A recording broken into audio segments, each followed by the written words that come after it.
I've prayed for ever since. And we have to really pray to be strong enough to fight, because we're going to have to fight. We're going to have to fight for our country.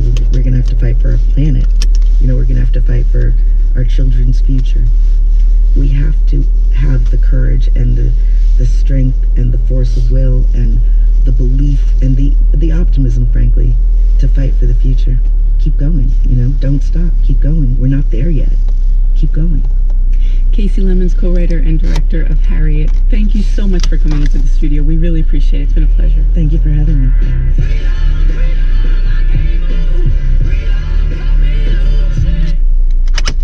Lennon spoke with Noel King. The film Harriet is in theaters today. This is Morning Edition from NPR News. Our theme music was inspired by B.J. Liederman. I'm Stephen. And I'm David Green. And I'm Jennifer Lynn. Thanks to Robbie Broad for his work on the show this week. Morning Edition returns Monday at 5 a.m. Join us. Here are some numbers before the opening bell this morning. S&P futures are up 0.41%. Dow futures up 0.41%. NASDAQ futures up 0.42%. The Haverford Trust Company proudly supports WHYY's Financial Market Update. Quality investing and financial peace of mind since 1979. Learn more at haverfordquality.com. WHYY monitors traffic and transit for major delays. Supported by Positive Coaching Alliance. This is WHYY FM Philadelphia, WNJM FM 89.7 Atlantic City, WNJZ 90.3 Cape May Courthouse, WNJB FM 89.3 Bridgeton, WNJM 89.9 Manahawkin, and WNJS FM 88.1 Berlin. The Pulse is next on 90.9 WHYY, your NPR member station. Have yourself a wonderful day.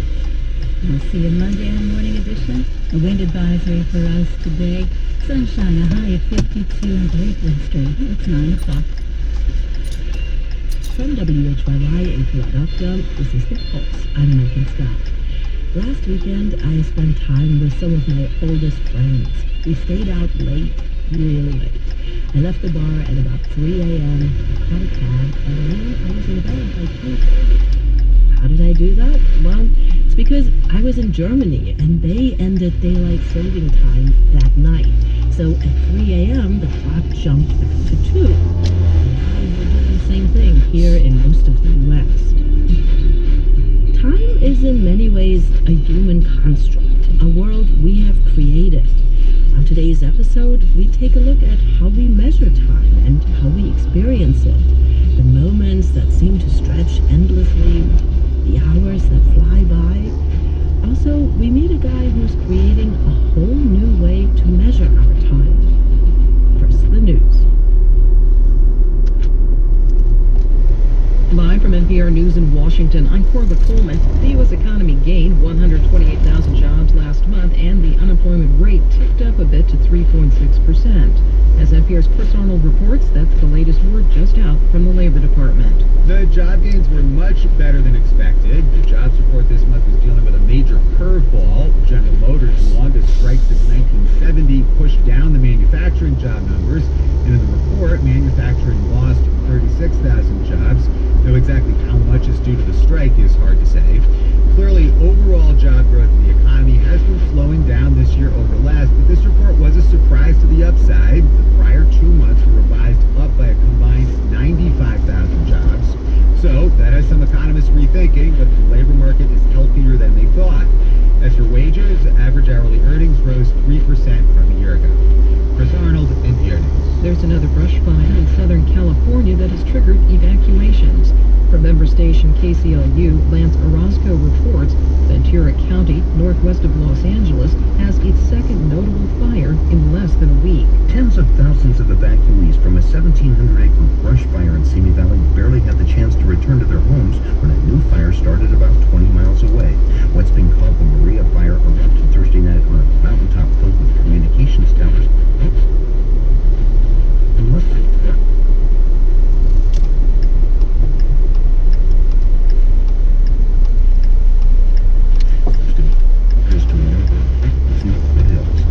Fires say because of the wreckage from the fire has the potential to go to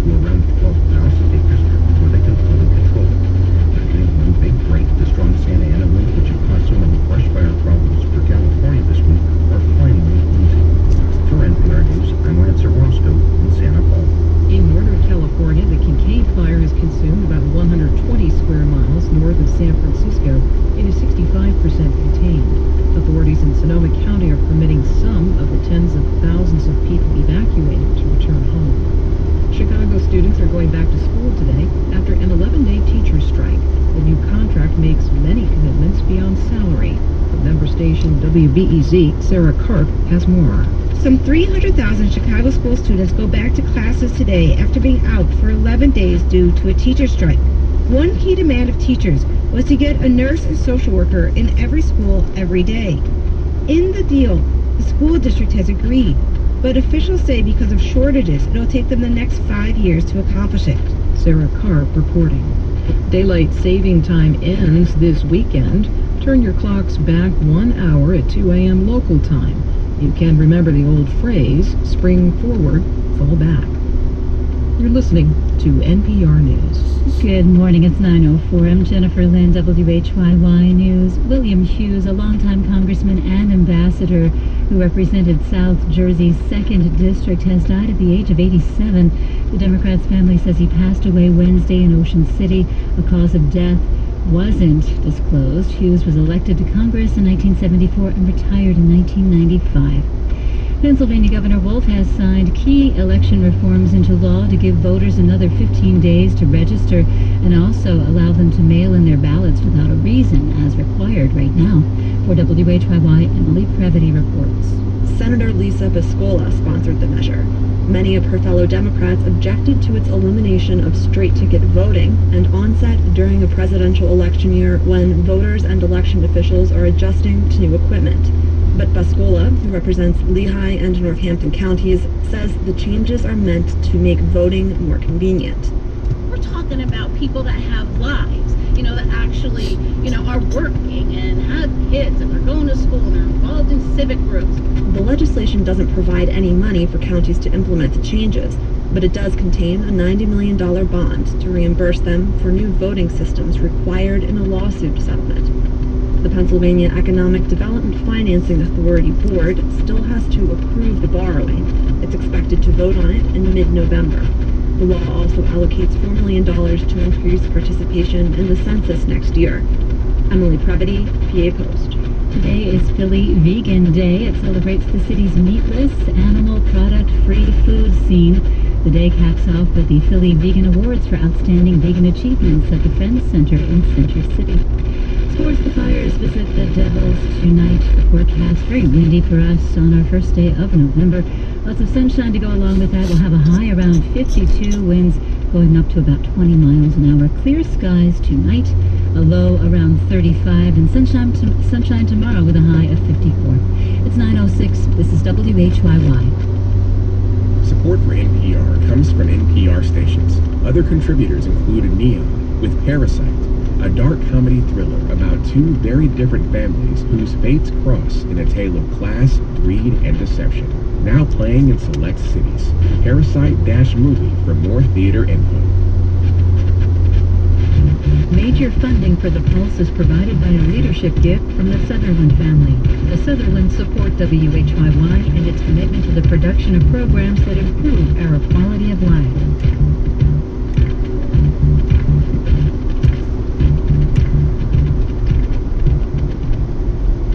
This is The Pulse, stories about the people and places at the heart of health and science. I'm Mike and Scott. The year 2011 was coming to an end on the island of Samoa, and it was wrapping up more quickly than any year that had come before. In the South Pacific, kids are relaxing, the living easy on what locals call island time. Samoa is about to leap into tomorrow. Just before midnight on Thursday, December 29th, Samoans gathered around the clock tower in the capital city of Apia to celebrate a historic moment. They were about to spend an entire day. Friday, the 30th of December 2011, that's a date that will never occur in Samoa. At midnight tonight, Samoa skips forward from the 29th straight across to the 31st to bring its date in line. It was a great festival, a lot of celebrations. There. Underneath the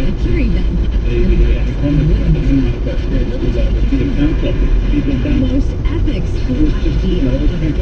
Now there's one of those days that you'll always remember. It was, what happened to be the Oscar Mayer Wienermobile. He and his buddies got to go for a I need this is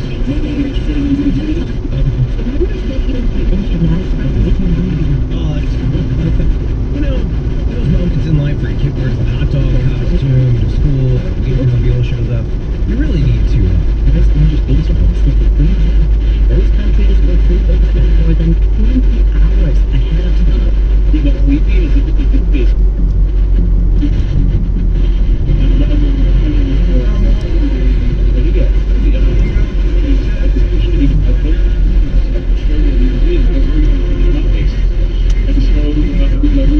A lot of the people who travel frequently out of more and more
defined as 9,192,631,770 transitions of cesium-133. And cesium-133 is what?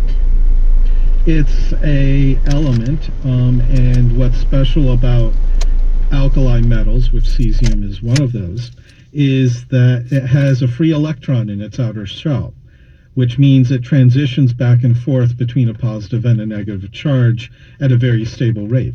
So that 9,192,631,770 of these transitions equals what we call a second. But why do we use cesium to determine how long a second is? Why not calculate it from the Earth's location?